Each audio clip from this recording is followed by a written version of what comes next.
Hello, I am Optimus Prime. The following video will be in French. Please enjoy.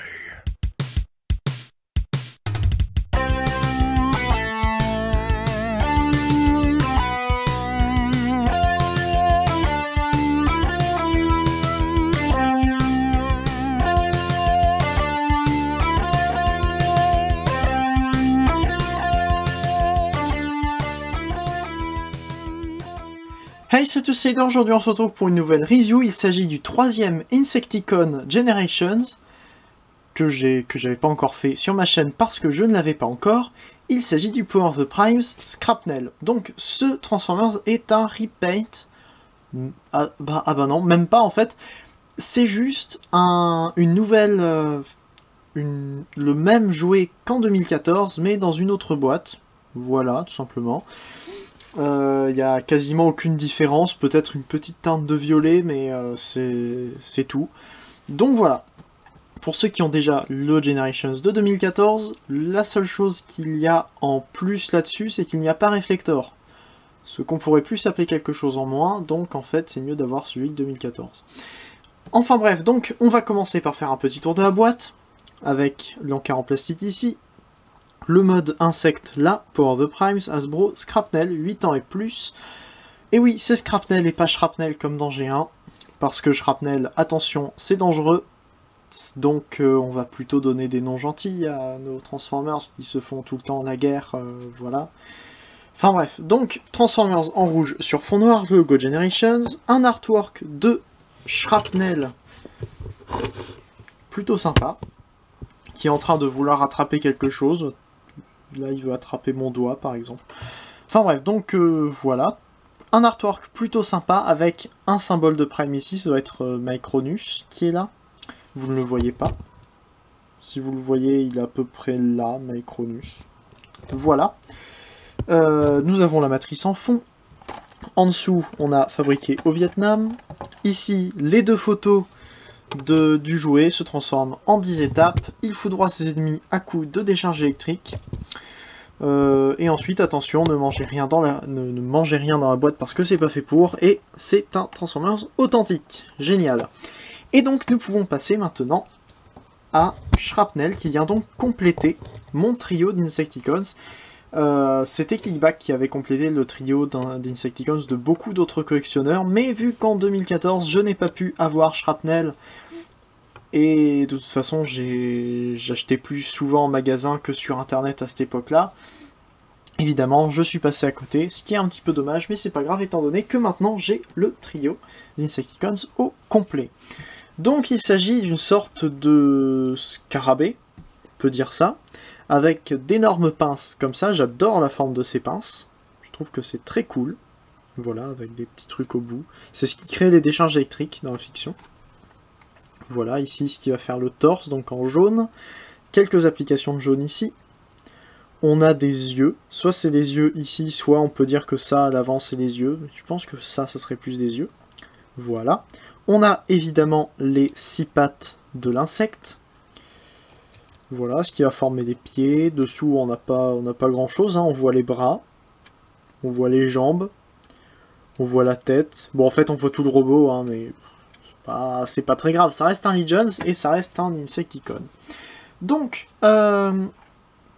déjà, puisque c'est un Legions Power of the Primes, il peut évidemment avoir l'intégration des Prime Masters, comme tous les Legions Power of the Primes. Ici, l'intégration se fait relativement simplement, il suffit de faire ça. Et voilà. Voilà, vous avez deviné évidemment que puisqu'il ne vient pas dans cette gamme, il n'a pas pu avoir d'intégration. On peut essayer d'utiliser ça à l'arrière. Mais c'est pas assez... Comment? C'est un petit peu trop espacé. On aurait pu utiliser dans les trous qui sont là, mais c'est trop espacé, donc ça ne rentre pas. Voilà. On peut par contre utiliser le port 5 mm ici, pour prendre par exemple ici Skull Green qui vient avec les Maximo, dans la review et sur ma chaîne, et donc on vient tout simplement le plugger ici, et là nous avons Skull Green qui est sur Shrapnel. Voilà, c'est plutôt sympa. Voilà.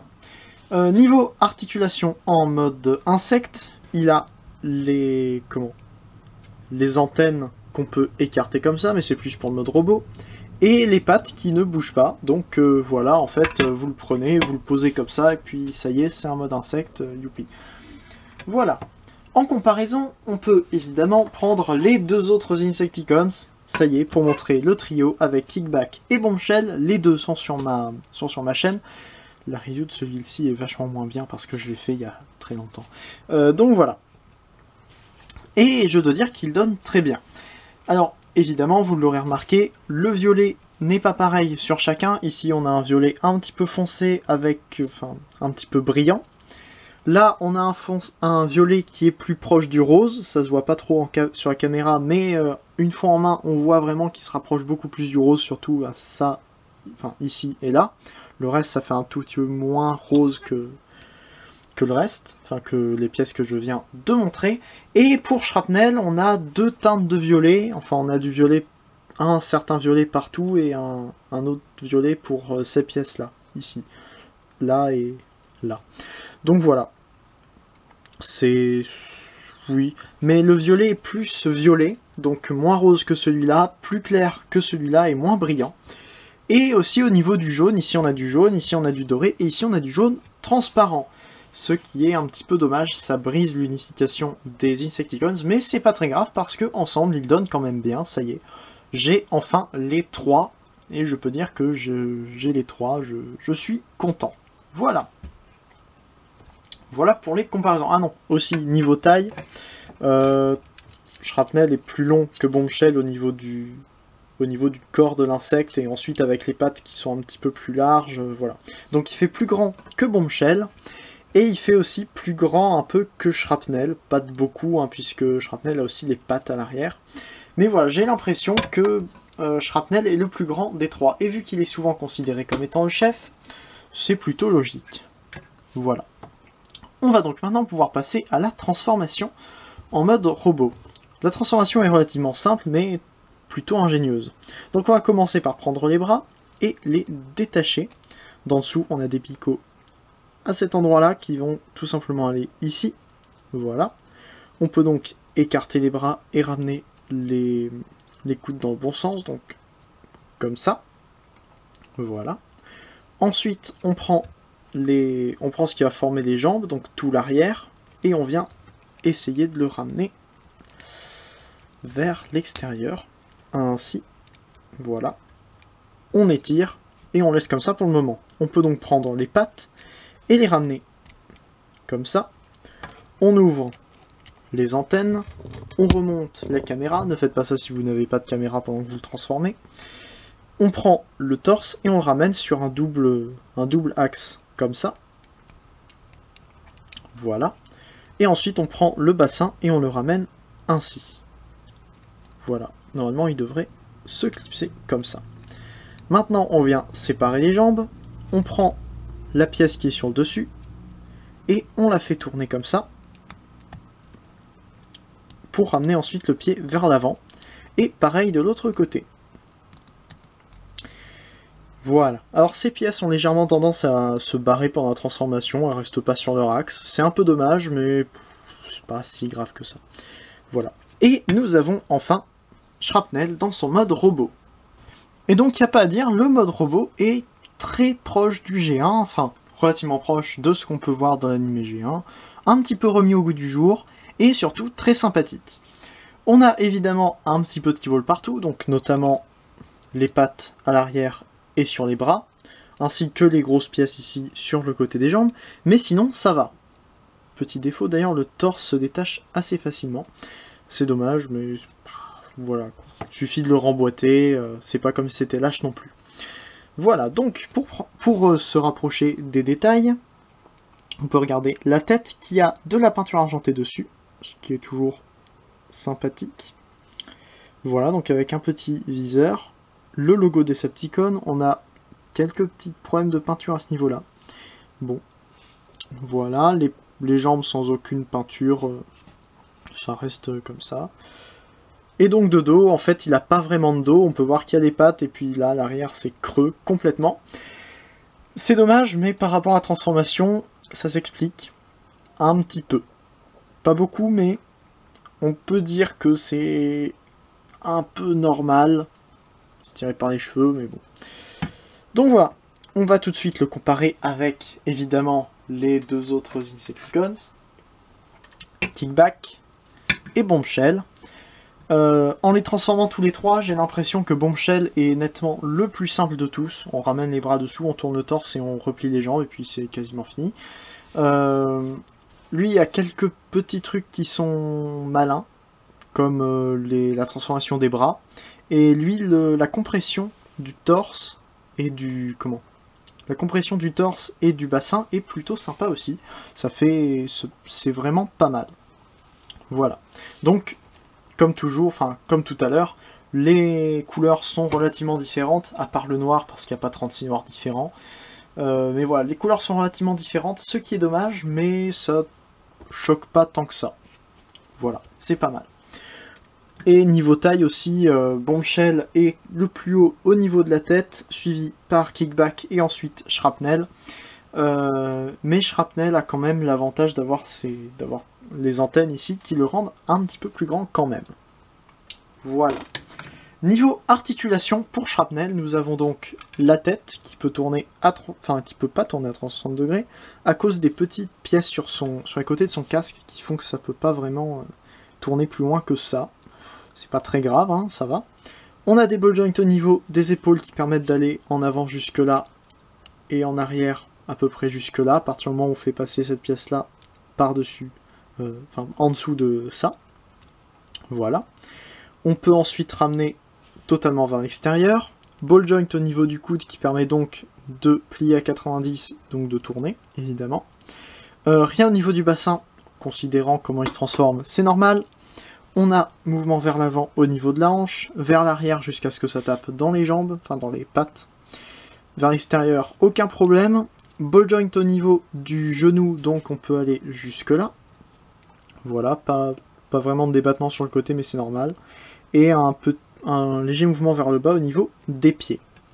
Voilà, donc il est plutôt bien articulé, c'est juste dommage qu'il ait aucun accessoire, parce qu'il aurait pu faire quelque chose de très bien. Donc voilà, c'est à peu près tout sur ce Shrapnel.